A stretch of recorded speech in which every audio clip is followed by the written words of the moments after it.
हर हर महादेव। कैसे हैं? आशा करते हैं कि आप कुशल मंगल होंगे। देखिए, आज हम इस वीडियो में बात करेंगे मातृभाषा के महत्व की। मातृभूमि के बारे में जब आप बात करते हैं, माटी के बारे में जब आप बात करते हैं, तो आपको पता ही होगा कि इस माटी या मातृभूमि को जो है स्वर्ग से भी महान माना गया है। मेरा व्यक्तिगत ऐसा मानना हो, माटी, मातृ और मातृभूमि या मातृभाषा सभी अमूल्य धरोहर हैं। इसके संरक्षण संवर्धन करना चाहिए। अभी रिसेंटली मोहन भागवत जी का एक स्टेटमेंट सुन रहे थे, उसमें उन्होंने कहा था और कहते हुए दिखाई दे रहे थे कि बच्चों को जो है उसके मदर टंग मातृभाषा में ही जो है शिक्षा दीक्षा दी जानी चाहिए। कुछ हद तक वो सही भी है, कुछ हद तक ही नहीं, सही मायनों में आप कह सकते हो कि जो हमारी थिंकिंग की एबिलिटी है, अंडरस्टैंडिंग की एबिलिटी है, ये सब सारी चीजें आप अपने मदर टंग में ही जो है अच्छे से सीख पाते हैं। वह भाषा जो अपनी माता से सर्वप्रथम बच्चे सीखते हैं, वही भाषा उसकी मातृभाषा हो सकती है। और उस भाषा में बोले गए, व्यक्त किए गए शब्दों में भाव झलकता है। जैसे अगर कोई कहे इंग्लिश में, जैसे हम लोग हिंदी भाषी हैं, कोई इंग्लिश में कहे मदर, मॉम, वो भाव नहीं झलकता। लेकिन हिंदी में कोई कह दे मैया, मां, वो भाव परिलक्षित होते हैं। सही मायनों में भाषा वह माध्यम है जिसके द्वारा हम अपनी भावनाओं का आदान प्रदान करते हैं। शब्द और तरंगे तो यूं ही सुनाई पड़ती है, दिखाई पड़ती है, लेकिन वह भाव है जो सही मायनों में एक दूसरे के हृदय में जाकर, और ये हृदय में तभी प्रवेश करते हैं, जाते हैं, जब वह उसकी मातृभाषा में बोली गई वह भाषा, उसमें अपनापन झलकता है, उसमें अपनत्व की भावना झलकती है।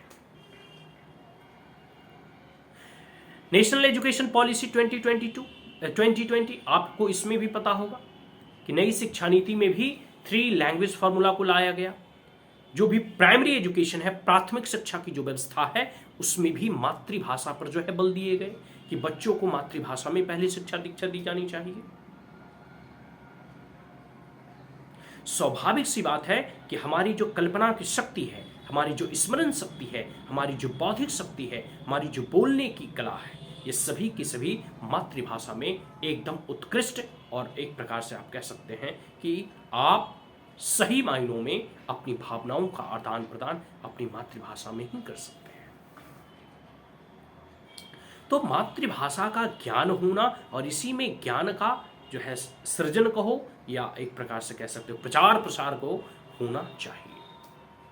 और विश्व के अन्य जो है देशों से अगर आप तुलना करें, चाहे चाइना हो, जापान हो, ऑस्ट्रेलिया हो, या फिर यूनाइटेड स्टेट ऑफ अमेरिका हो, जर्मनी हो, फ्रांस हो, रूस हो, सभी देश जिन्होंने अब तक वैश्विक मंचों पे एक ऊंचाइयां को स्थापित किए हैं, या जिसने अब तक शिक्षा के क्षेत्र में, ज्ञान के क्षेत्र में, टेक्नोलॉजी के क्षेत्र में एक नया मुकाम हासिल किया है, ये सभी देश और राष्ट्र के बच्चे अपनी मातृभाषा में ही जो है शिक्षण, पठन पाठन और अध्ययन, अध्यापन और शोध करते हुए दिखाई देते हैं।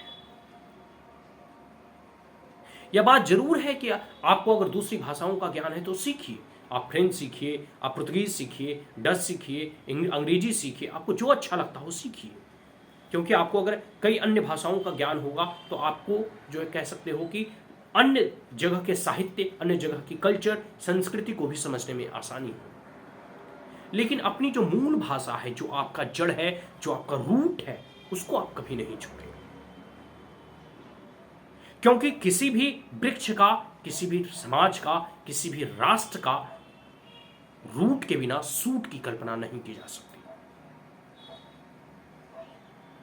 यह आपकी जड़ है, आपकी नींव है, आपकी फाउंडेशन है। अपनी मातृभाषा को पकड़ कर रखो। आप विश्वास नहीं करेंगे, आप एक नित्य नवीन नई ऊंचाइयों को जो है अर्जित करेंगे।